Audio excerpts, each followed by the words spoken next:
जब एक माँ अपने बच्चे को स्तनपान कराती है तो उसका केवल पेट ही नहीं भरती है, बल्कि उसके साथ मन, मस्तिष्क और पर्यावरण का भी निर्माण करती है। माँ के मन की भावनाएं, संवेदनाएं, ममत्व, कुशलता और ज्ञान भी उसी के साथ, वो स्तनपान के साथ उसे स्पंद करता है, जो आगे चल करके उसके जीवन को डिकोड करने में सहायता करता है। आज तो एक प्रचलन हो गया है कि अपनी सुंदरता बनाए रखने के लिए स्तनपान कराने के बजाय बोतल पान पर ज़्यादा फोकस हो गया है। तो बोतल का दूध पीते पीते वही बालक आगे चल करके तमाम तरह के बोतलों के पेय पदार्थ भी पीने लगता है, जिससे उसके जीवन, स्वास्थ्य और उसकी कुशलता में ग्रहण लग जाता है जो उसका है। परंतु वास्तविकता में जीवन की परिभाषा ही बदल रही है। पैसे से दवा तो खरीदी जा सकती है, परंतु उत्तम स्वास्थ्य नहीं खरीदा जा सकता है। आप कितने ही धनवान, बुद्धिमान, संसाधन संपन्न हो जाएं, परंतु अगर आप अपने को प्रतिदिन 1 घंटे का समय देने लगें तो निश्चित रूप से मानिए आपको किसी भी दवा स्टोरों की, किसी भी चिकित्सक की, किसी भी चिकित्सालय की आवश्यकता नहीं पड़ेगी। परंतु हमें अपने आप के लिए अवसर ही कहाँ है। इस अंधी दौड़ में हम कहाँ पहुँच गए, कहाँ थे, इसका कोई अनुमान ही नहीं है। आज विज्ञान ने इतनी प्रगति कर ली है कि हम चंद्रमा और मंगल ग्रहों के साथ साथ ब्रह्मांड के बाहर भी जाकर के तमाम तरह की खोजों में सक्षम हो गए हैं।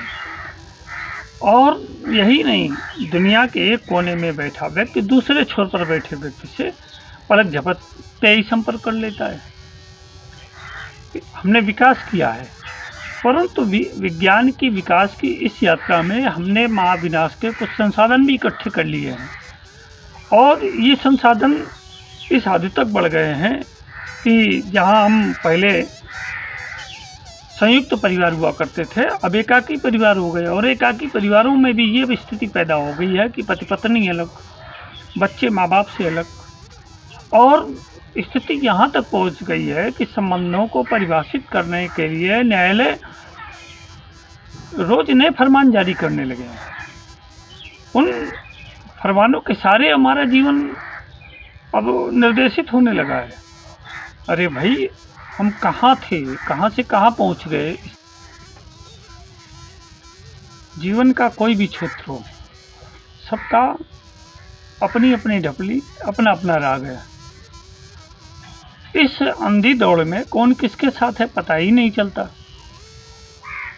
आज के 30-40 साल पहले पुराने समय में जाइए तो बुजुर्ग हमारी चौपालों में बैठ करके जीवन का और लोगों का मार्गदर्शन किया करते थे। दादा दादी, नाना नानी, चाचा ताऊ बच्चों को प्रेरणास्पद कहानियाँ सुनाया करते थे। लोग कठोर परिश्रम करके ईमानदारी के साथ अपना काम करते थे। वो था असली वसुधैव कुटुंबकम। आज रोज एक नया फैशन, शरीर प्रदर्शन की होड़ सी मची हुई है।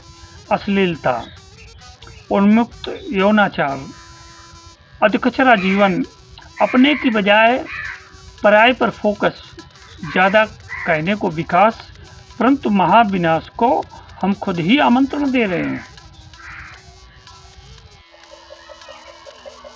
वर्ष 1955 में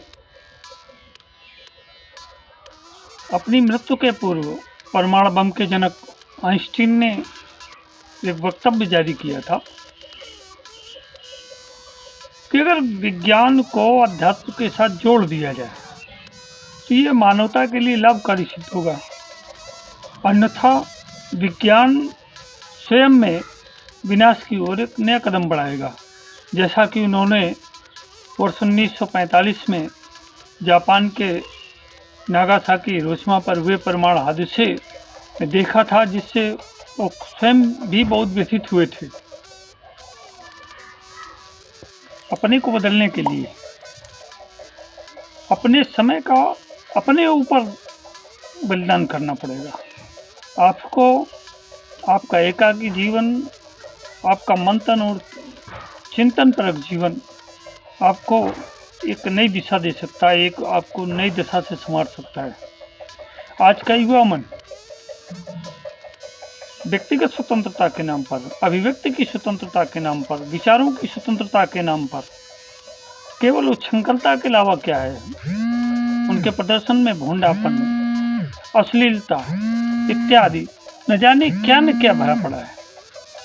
आज हम फिल्मी आदर्शों को अपना आदर्श मानने लगे, नेताओं के आगे पीछे चक्कर लगाते हैं, सत्ताओं की चरण वंदना करते हैं। ये सिर्फ केवल व्यक्तिगत स्वार्थ की तक सीमित है, और जब तक हम समष्टि के लिए अपने मन में कुछ नहीं ठान लेंगे, तब तक अपना, अपने समाज का और इस संपूर्ण मानवता का कल्याण संभव नहीं है। अयम निजा परोवेति गणना लघुचेत शाम उदार सरता नाम तो वस्त्र कुटुंबकम। तो मित्रों, मेरे कहने का तात्पर्य केवल ये है कि हम बदलेंगे, युग बदलेगा, हम सुधरेंगे, युग सुधरेगा। जब तक हम अपने स्वयं में बदलाव नहीं लाते, हम स्वयं अपना समय अपने ऊपर नहीं व्यतीत करते, अपने समय का बलिदान किसी अन्य के लिए कर रहे हैं, किसी अन्य को अपना प्रेरणा स्रोत मान रहे हैं, तब तक जीवन में कुछ भी संभव नहीं है। स्वयं को अपना केंद्र मान करके स्वयं पर काम करना प्रारंभ कर दीजिए। आपका समय, आपकी दिशा और आपका दिशा अवश्य बदल जाएगा। ये कहीं कोई बाहर से बदलने नहीं आएगा।